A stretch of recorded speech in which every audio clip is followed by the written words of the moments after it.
PSL এর এবারের আসরে মাত্র ৬ ম্যাচ খেলে ১২ উইকেট নিয়ে রিশাদ এখন বিদেশি স্পিনারদের মধ্যে ১ নম্বরে অবস্থান করছেন। দ্বিতীয় কোয়ালিফায়ারে ইসলামাবাদ ইউনাইটেডকে হারিয়ে ফাইনালে উঠেছে সাকিব রিশাদ মিরাজের লাহোর কালান্দার্স। তবে এই দিন ব্যাট বল হাতে সাকিব জ্বলে উঠতে না পারলেও রিশাদ ছিলেন দুর্দান্ত। একাই ৩ উইকেট নিয়ে লাহোরকে তৃতীয়বারের মতো পিএসএল এর ফাইনালে তুলতে বিরাট ভূমিকা রাখেন।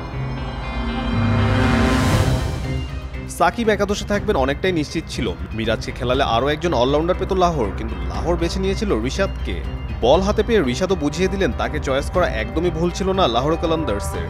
ব্যক্তিগত দ্বিতীয় ওভারে ৭ রান দিয়ে তুলে নেন ১ উইকেট। রিশাদ তার তৃতীয় ওভারে ফিরলেন আরও ভয়ঙ্কর হয়ে। প্রতিপক্ষ দলের একটি করে ছক্কা হজম করলেন আর ঠিক পরের বলেই স্বীকার করলেন উইকেট। শাদাবকে ফেরালেন, সাথে জিমি নিশামকেও নিজেই তালুবন্দি করে প্যাভিলিয়নের পথ দেখিয়ে দিলেন। যমুনা স্মার্ট রেফ্রিজারেটর, স্মার্ট লাইফে স্মার্ট রেফ্রিজারেটর।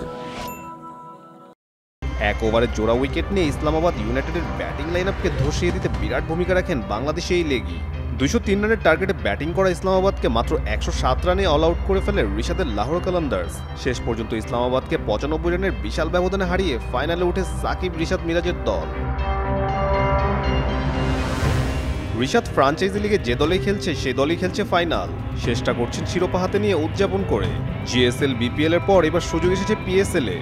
গাদ্দাফি স্টেডিয়ামে ফাইনালে কোয়েতা গ্ল্যাডিয়েটর্সের মুখোমুখি হবে রিশাদের লাহোর কালান্দার্স। ফাইনালে কোয়েতা গ্ল্যাডিয়েটর্সকে হারিয়ে বাংলার এই ৩ টাইগার কি একসাথে শিরোপা উদযাপন করতে পারবে? কাজী সাকলাইন আহমেদ, যুগান্তর স্পোর্টস।